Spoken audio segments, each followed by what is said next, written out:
Hunting for Answers is a production of the Black Effect Podcast Network and iHeartRadio. Welcome to Hunting for Answers, a true crime podcast.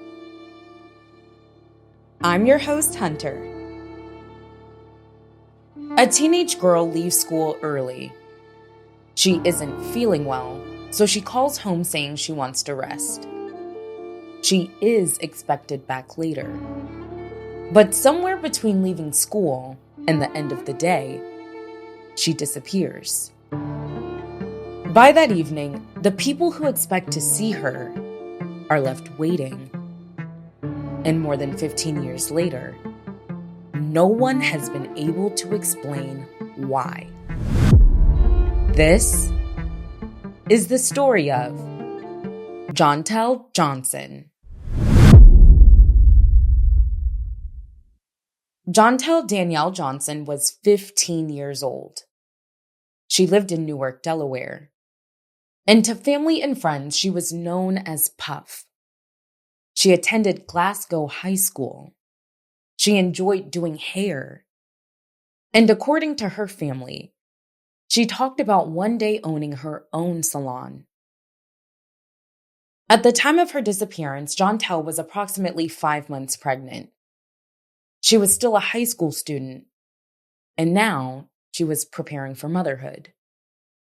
And in the weeks ahead, there were things Janteyl was planning for, including an upcoming doctor's appointment, where she hoped to learn the sex of her baby.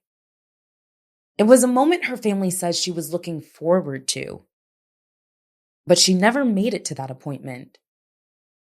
Before it arrived, Janteyl disappeared.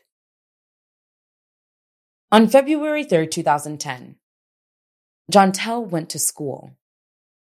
At some point, she began feeling sick. She contacted her mother and asked to go home. According to her mother, Janteyl planned to take a nap. She asked to be called later so she could wake up and return to school for an extracurricular activity. After leaving school, Janteyl stopped at a convenience store. She purchased candy, and from there, investigators believe she continued home. As the afternoon went on, it became time for Janteyl to wake up and return to school. Her brother went to the apartment to pick her up. When he arrived, Janteyl wasn't there. The apartment door was unlocked, but there was no sign of her. And the day was no longer going as planned. As the day turned to night, family members tried to reach her. But the questions only grew. Where was Janteyl? And why hadn't anyone heard from her? Around 10 o'clock p.m., Janteyl Johnson was reported missing. As investigators began reviewing the circumstances of Janteyl's disappearance, certain details stood out. There was no indication that Janteyl had planned to leave.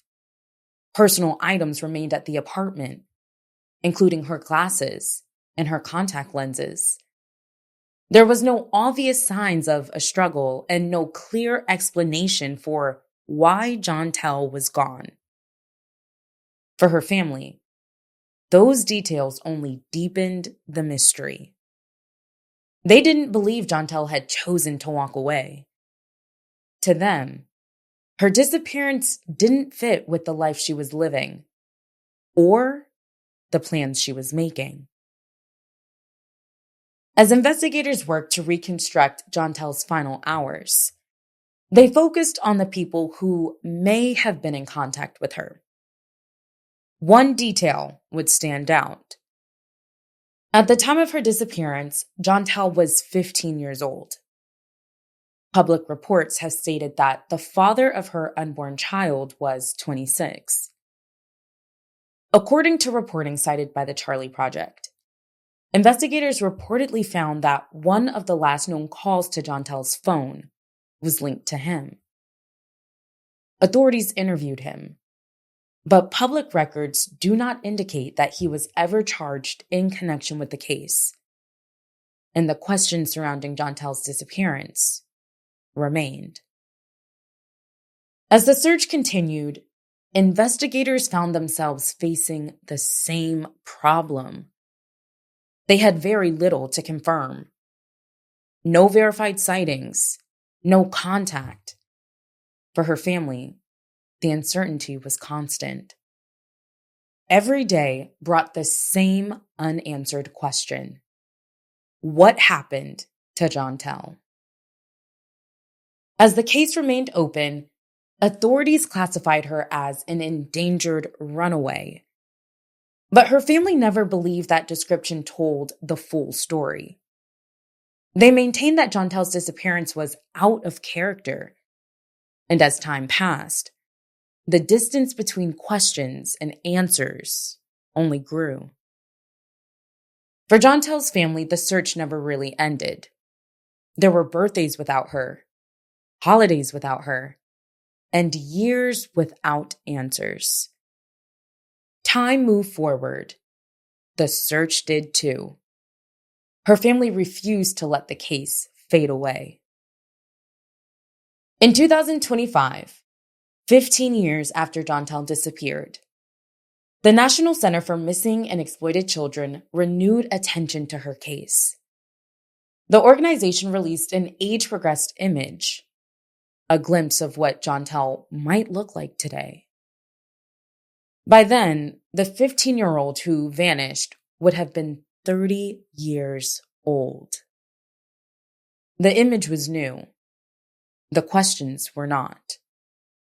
For her mother, Kemma Johnson, in a message shared through the National Center for Missing and Exploited Children, she wrote, "My heart aches for your return." More than 16 years after Janteyl vanished, investigators are still working the case. In 2026, the New Castle County Division of Police announced that her case had undergone a cold case review. Investigators said they continue to pursue leads. They also indicated that Janteyl may have traveled outside of Delaware, possibly to Pennsylvania or Texas. Authorities have not said what information led them to that possibility. They have only said that it remains part of the case. What happened to Janteyl is still unknown. What happened between the time Janteyl got home and the moment she vanished? Why did Janteyl never return to the life that was waiting for her? And who may still hold information about what happened to her? For now, those answers have not come. But until they are found, Janteyl's story deserves to be heard. And Janteyl deserves to be found. Our thoughts are with Janteyl Johnson's family and loved ones. Sharing stories like Janteyl's helps make sure that important questions continue to be asked, and that people who may have information know the case has not been forgotten. Anyone with information about Janteyl Johnson is encouraged to contact the New Castle County Division of Police Criminal Investigations Unit. Anonymous tips can also be submitted through Delaware Crime Stoppers. Contact details are listed in the show notes. For more cases and updates, follow Hunting for Answers. You can also connect with us through our Facebook group and find us on YouTube, Instagram, and TikTok. And as always, if there's a story you believe deserves attention, we'd love to hear from you. Thank you for joining us for another episode. Until next time. Hunting for Answers is a production of the Black Effect Podcast Network. For more podcasts from the Black Effect Podcast Network, visit the iHeartRadio app, Apple Podcasts, or wherever you listen to your favorite shows.